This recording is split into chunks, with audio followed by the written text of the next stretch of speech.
Yeah, so today we're going to go through the risk management, which is 6.4.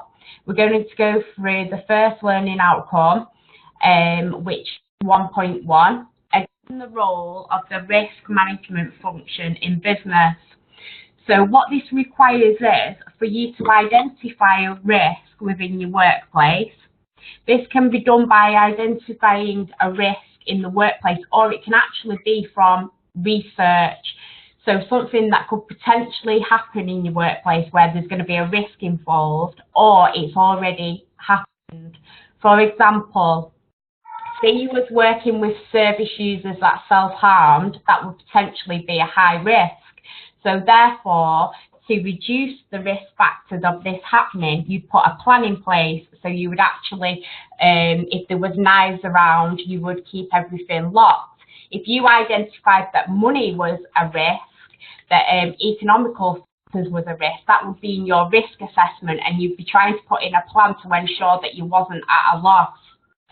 So you need to identify and examine your company's policy of the risk, of the management of risk, because all your companies will come from, all the policies will come from legislation, and then in work practice there will be a policy from the legislation. You to review the nature and the level of insurance coverage if a risk was to happen. So therefore, if it was an employee that had a risk, if it was a service user that had a risk, they could sue the company potentially. So you need to see what you've got in place to protect yourself. And then from that, from the risk, you need a response to the risk, a plan of action, then you need control, and then you need to monitor the risk. Do you all understand that? Do you have any questions? No. No, are you sure? You all okay? No. Okay. Sorry? Very okay. All right, okay, great. The next one is 1.2, which is assess the role of the business function in the management of risk. So the functions that have a role in managing the risk. So it is important that you identify a risk so that you can link theoretical principles to the risk. So like I said, you might identify that it's a factor of money, because most businesses are for profit, that is the primary purpose. Or you might identify that it's a safeguarding issue. You know, it might be for your clients that something potentially could happen where you feel that a risk assessment needs drawing up because there is a potential risk that you identified. So with the risk, you need to link it at this level to fair risks, to show me that you've understood and show me what you know. So the first fair risk that is, it's just a suggested fair risk, is using Maslow's hierarchy of needs. I don't know if any of you have ever come across Maslow's hierarchy of needs. Do you know anything about Maslow's hierarchy of needs, or have you heard of it? Yeah, right, okay, that's great. So you might know that it's a motivational hierarchy, and it starts at the bottom, and that's like the survival needs, the primary needs, and then obviously it goes up to self-actualization. So if you link that to your business and then you link it to a risk assessment, I put it down that you might want to potentially use that one for... Hello? Yeah, hi. Oh, hi, it's Matthew here. I'm on the phone because my computer won't go audio. Oh, right, okay, that's fine. Just as long as you can hear me. Can you see the screen? Oh. Okay, we're on 1.2. I'm just going through some fair risks, and now we're on Maslow's hierarchy of needs, which you could potentially use to link to your risks, your identifiable risks. So you might want to use that to the service user. The driver is a motivational driver of the needs. So you're starting off. Are you familiar with Maslow's hierarchy of needs, Matthew? Yeah. No. No, okay. It's basically the idea, well, we'll go back onto the slide which will give you an indication of what it is about. The second one is Carol's corporate social responsibility, which the primary purpose of this service is that the business is to make profit. So you can see that there's two very different theories that you can use. One's about the service users, which will be Maslow's hierarchy of needs, or you can link that to the employees. And the second one, which is Carol's corporate social responsibility, is linked to for-profit business. So when you come to identify your risk, you will fit the theorist into where you see fit, which will be determined by your risk. I'll just go on to Maslow's hierarchy of needs just to give you a bit of a deeper understanding. So if you was using this to the service users, or you was using Maslow's hierarchy of needs for employees, it might be the fact that they're at the low level, they're disengaged, they're only there for the money, but obviously you want them to be motivated in terms of bringing profit into the organisation, profit into the business.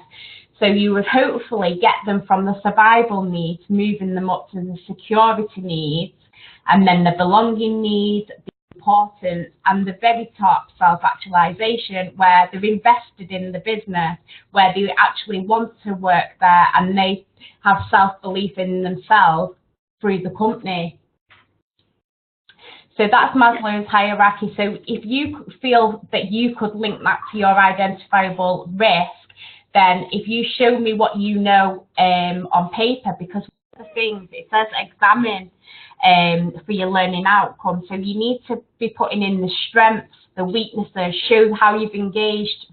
So if you use, for example, give me scenarios where it fits within your business model. Or the second one, a second theorist, is Carol's corporate social responsibility pyramid. So the first factor there is the economic factors.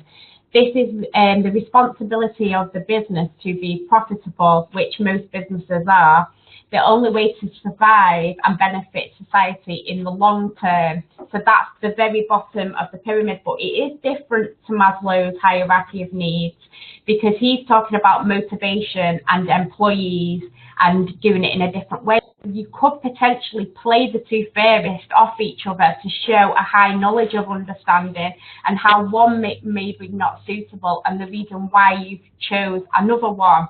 Just as long as you show me what you know on paper and how it links to your risk, will be perfectly fine. And then it goes on to the legal duties. So basically anything legal obviously comes from the law, and it'll link to legislation, and then from the legislation will be your work policy within your practice. So if you link the policy to the risk assessments, so for example, you might link it to health and safety and identify a risk within health and safety and then link your policy to it. And the last one of the pyramid is the responsibility to give back to society. So it's saying that, you know, you've made profit, all the legalities are all upheld, and then this time you want to put back to charitable events but potentially, even though it looks like you're giving back to the community, you can look behind them scenes in the business model as you're promoting the business.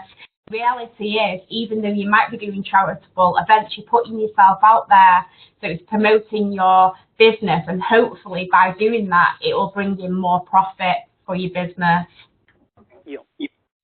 Yeah, are you all okay? Do you have any questions?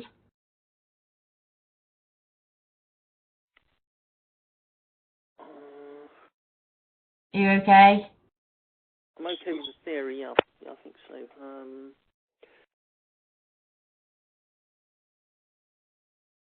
I suppose there's no sort of measure of what's the term, sort of magnitude, or sort of what percentage of Yeah, it is a fair. profit go into these things.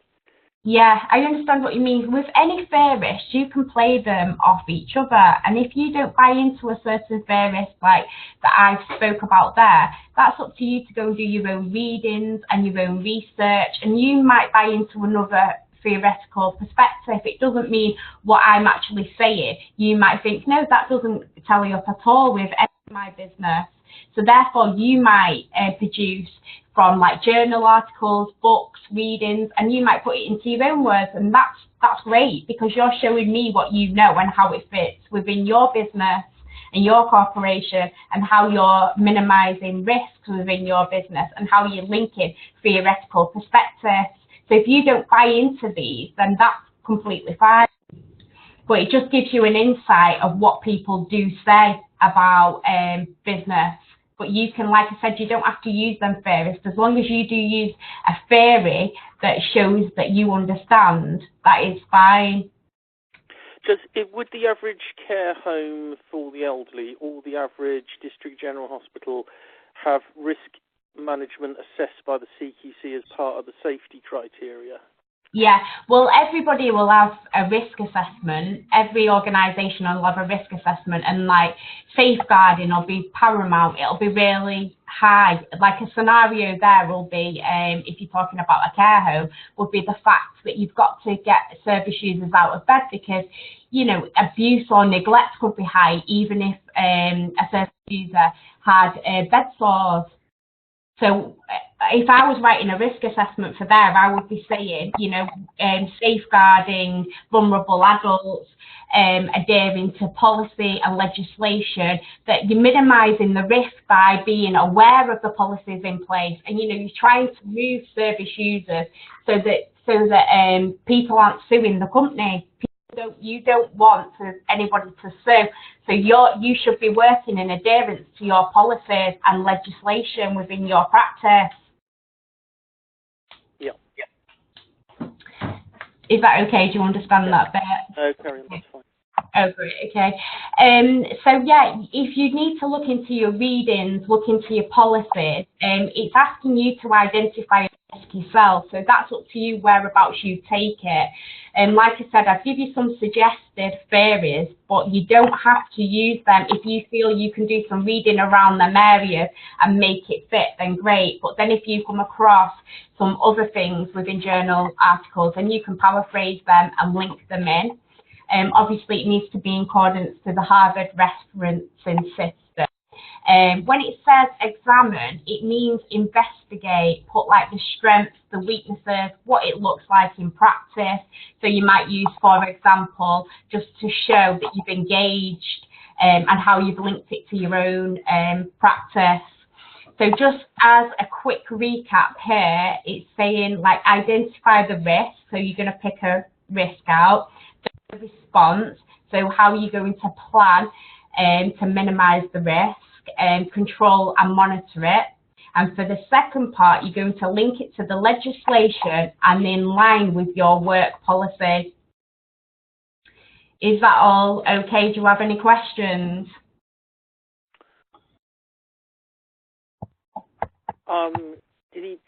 When it says, what's the difference between show you have Show you've understood and reflective practice? Is that the same thing?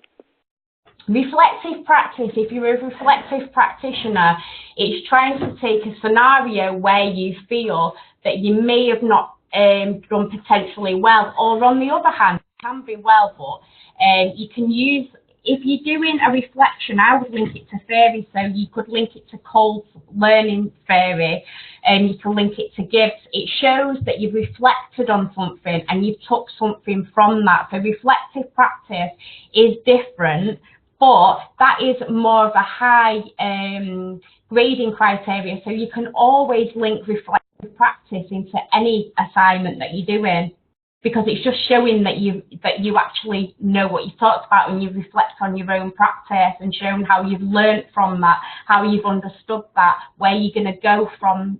Because it's not as if it's not really as if you can do a sort of an MCQ exam at the end of it to prove you've got up to scratch, is it? That's what I mean. No, but if you're showing somebody what you know through writing, then it's more or less you've done an exam, but you're being marked through your writing, if you understand. So you're talking about show you've understood. Who's the examiner in this example then? Yeah. Say that again, sorry. Who's the examiner for showing, when you show you've understood, is that basically the director of the company? Yeah, well, because obviously you have learning outcomes, so you've got learning outcomes all through these assignments. So showing somebody what you know is, say, if you've done some reading and you think it links to risk assessment, and then you write a paragraph about risk assessment and how it links to your work practice, that's showing me that you've understood, and that's showing me what you know.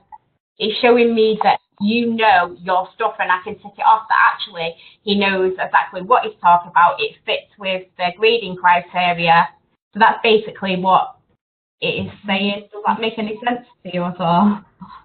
Yes, I suppose the tool is different in all scenarios. I suppose it might even appear in your. I suppose it could appear anywhere, couldn't it? Might it appear in some professional's appraisal templates and documents or something, I suppose. But I suppose you're really aiming it at the company, aren't you? And at the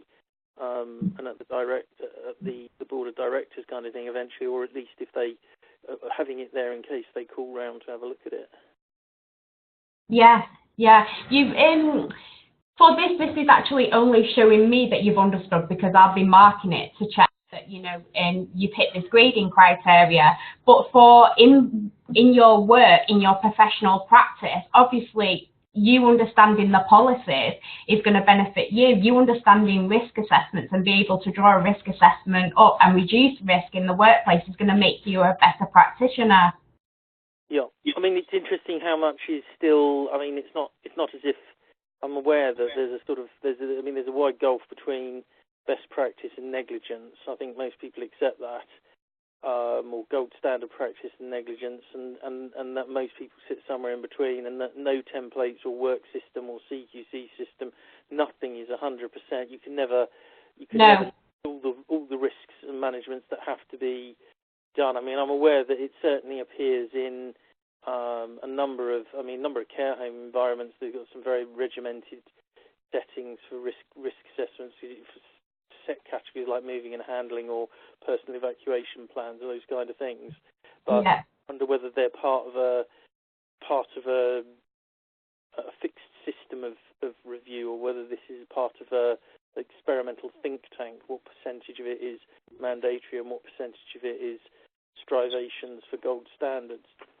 Yeah, well, as long as you're aware of the legislation and you're adhering to legislation and then your policy within practice to minimise a risk, then potentially you are adhering to best practice, because you're doing all these things to prevent anybody suing the company, insurance reasons, also for the service users, you're safeguarding the service users by doing this. Minimal acceptable risk management, Yeah. So basically, that's all your assignment's about. So you basically fed back to me what you need to be actually writing down and showing me that you actually know what you're talking about on paper, because obviously you do know what you're talking about, and that's great.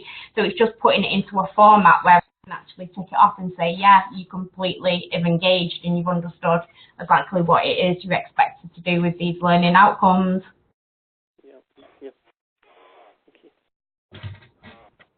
Does anyone else have any questions or?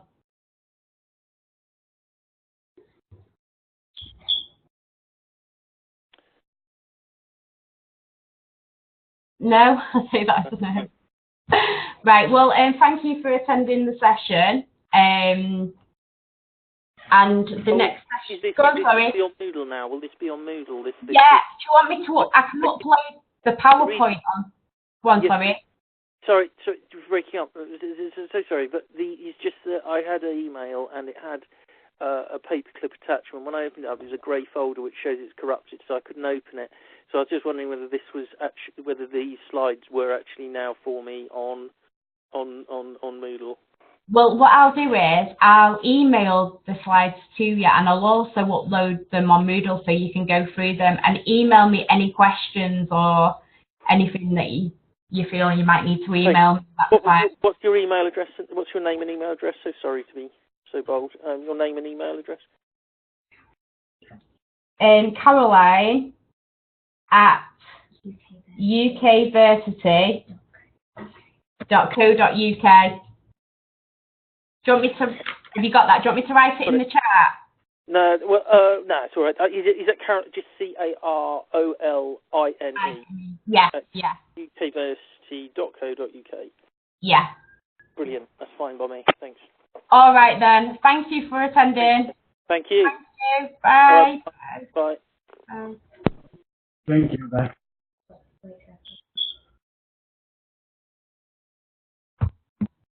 Thank you.